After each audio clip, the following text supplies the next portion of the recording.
Hey, good morning. I wanted to spend just a couple minutes talking about expectations and how we experience them in our lives. We have so many visions and values and priorities and needs and wants and things that we look forward to and are hopeful for and joyful about.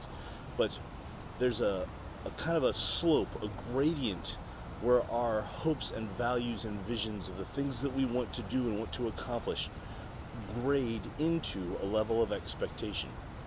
And that expectation creates a dilemma for us.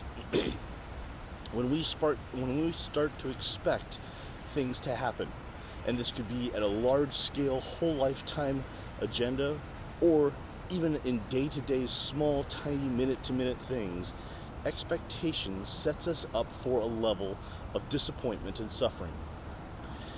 When we expect for things to go a certain way, there is a conflict when frequently they don't.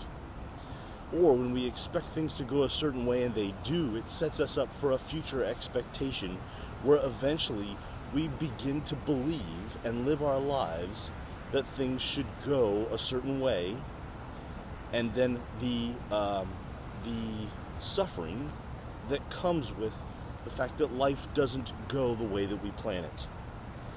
So, to think of expectation as its own separate thing from planning and future vision and goals and hopes.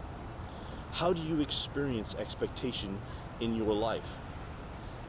And I would challenge you to look at what are the small things on a day-to-day basis.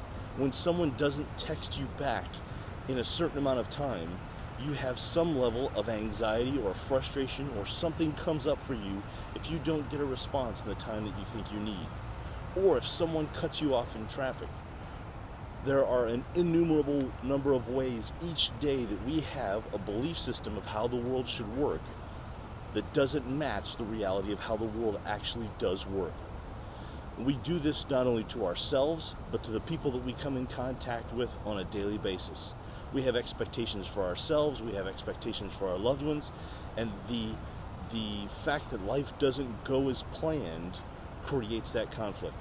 And then suddenly we have another problem in addition to the plan of our unmet expectations. I would challenge you this week to take some time and observe yourself. Where is it that you expected something to happen a certain way?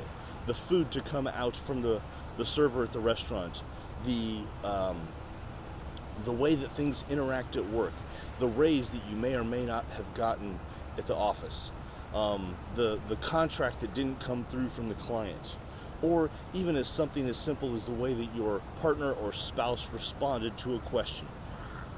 Our expectation that people can understand and read our minds creates this conflict where we are unable to resolve it because of what we are hoping for in an expectant way that sets us up for failure.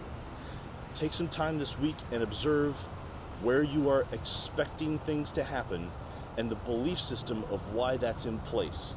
I challenge you to reduce that expectation, to still continue to be hopeful, to still plan and have goals and vision, but to reduce the expectations so that your suffering is reduced while you're trying to achieve those things.